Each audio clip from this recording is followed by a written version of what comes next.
Magandang araw mga kakutsero. Ito na naman po ang inyong lingkod na si Jigs na magbibigay sa inyo ng giya ngayong araw ng Biyernes, Hulyo 5. Ngayon po, meron tayong 7 magagandang karera at ang karera po ay magsisimula ng alas 5 ng hapon. Uulitin ko po, itong aking giya ay sariling review and analysis ko lamang at walang halong information. Umpisa na po natin. Race number 1. Dito po magsisimula ang winner take all. 3-year-old and above maiden race. Distance is 1400 meters. Dito wala nang paligoy-ligoy pa. Numero 1, part-time lover. Nasakay ni Apoy Asuncion. Dalawang magandang impresibong novato and barrier race. Tumakbo po ng 1200 meters yan. Nagprueba po ng 1:11.8 yan si part-time lover. At yung pangalawang takbo niya sa 1400 meters sa barrier din, siya po ay nagtala ng 1:24.8. Ito siguradong panalo na to. Kaya para sa akin, sosolohin ko na po yan, part-time lover, numero 1. Kung gusto niyo ng magandang forecast, ito maganda tinakbo, yung numero 4, cut bite, nasakay ni Christian Advincula. Pero dito sa race number 1, sosolohin ko na po yan, numero 1, part-time lover. Sa race number 2, dito po magsisimula ang pick 6, Pilracom rating based handicap system race, class 5, 5 split, placer, 1200 meters is the journey, may 8 kabayong tatakbo. Dito sa karerang ito, daming mabilis. Although maiksi ang karera, 1200 meters, andyan si Meet Me in the Corner, may Sweet Valentine, ito inuna nung karera to, tinalo siya nung couple entry niya noon, segundo rin siya dumating. Andyan si Justifiable, ito segundo rin to nung karera, nung last run, medyo bayad atraso lang pero segundo. Tingin ko pwedeng maglutsahan yung tatlong yan. Yung Munich binigay na kay Christian Garganta, baka maganda ang maging kondisyon ni Munich kay Christian Garganta. Tagbuenas yung hinete na to, si CB Garganta. Medyo itong private dining medyo mababa sa kay ni Jomer Storke, kaya lang hindi ko gusto yung mga pass run niya. Parang hindi magaganda yung hindi siya tumitimbang, hindi magaganda yung mga tinatakbo niya nakaraan. Itong magandang dihado rin yung numero 6, si Keep the Jade na sakay ni JB Guerra. Ito dalawang beses nag-indaman ito sa last 2 runs niya. At yung numero 8 Anyari na sakay ni JR Sargent de Ocampo. Magandang dihado rin po yan. Kaya dito sa race number 2, ang pili ko po rito, doon ako sa numero 4, Munich, Panigundo, numero 8, Anyari, at sasama kong pandiado, yung numero 6, Keep the Jade. Sa race number 3, dito po, magsisimula ang pick 5, Pilracom rating based handicap system race, class 5, 11 to 15 split. Distance is 1400 meters. May 11 kabayang tatakbo, but 10 in numbers. May coupled entries tayo. Yung numero 3, High Honors, coupled with Cash is King.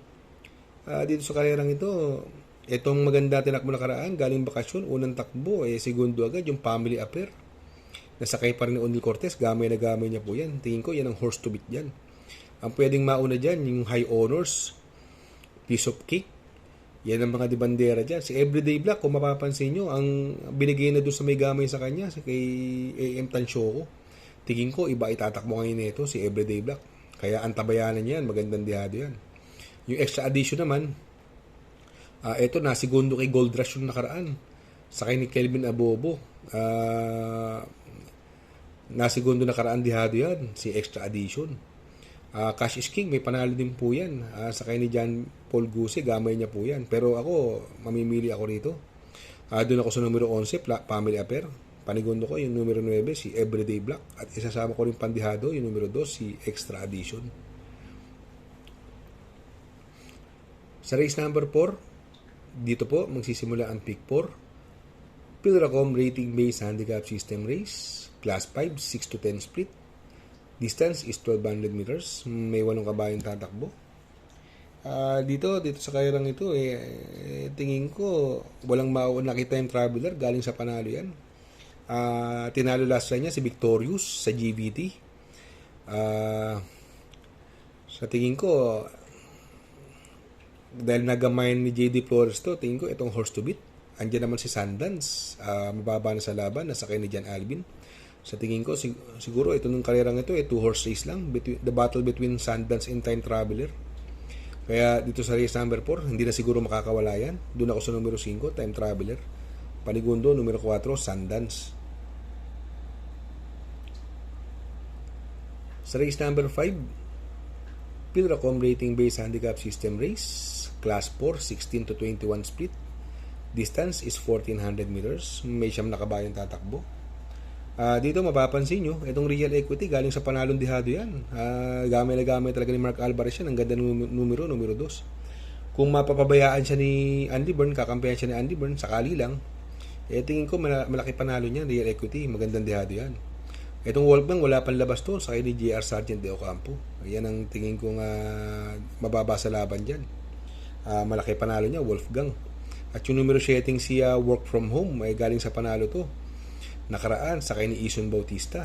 Mag-uumento pa yan si Work From Home dahil distansya niya to 1,400 meters. Kaya dito sa race number 5, magtatatlo po ako dito. Doon ako sa numero 3, Wolfgang. Panigundo, numero 7, Work From Home. At sasama kong pandihado pa rin yung numero 2, si Real Equity. Race number 6, penultimate race. Pilracom Rating Based Handicap System Race. Class 5, 6 to 10 split. 1,200 meters is the distance. May 7 kabayong tatakbo. Dito,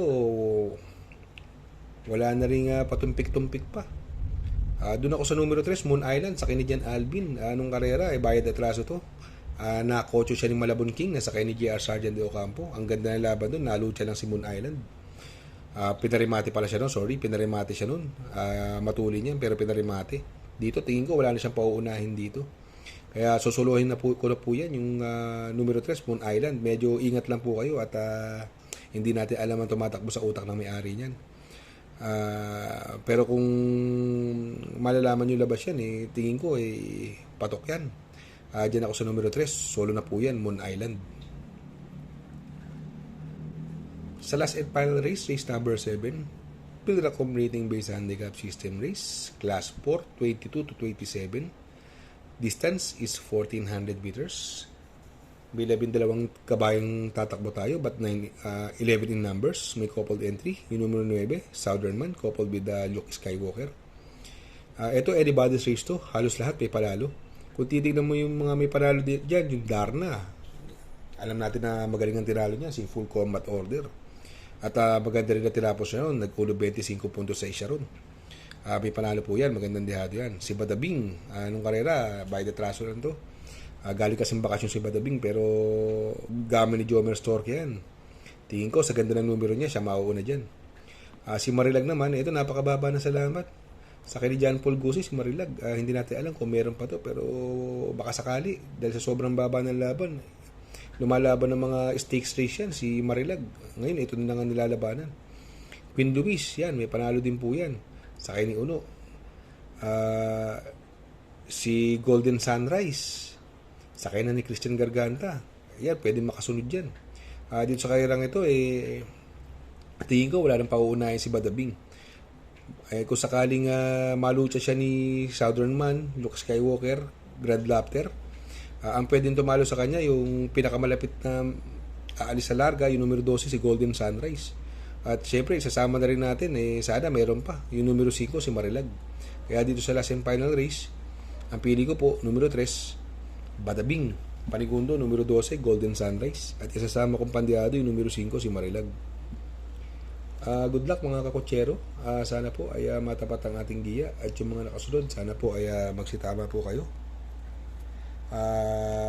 Baka magawi po kayo sa bandang Herrera Street, corner Oroqueta. Malapit lang po yan sa SM San Lazaro. Sa Pipay Halo-Halo. Burang halo-halo dyan. Sobrang solid ng lasa ng halo-halo dyan. Murang-mura lang, 55 pesos. Hindi kayo magsisisi. Ako pakikisuyo lamang. Please like, share, subscribe, and hit the notification bell para updated po kayo sa aking mga giya. Good luck po and happy racing.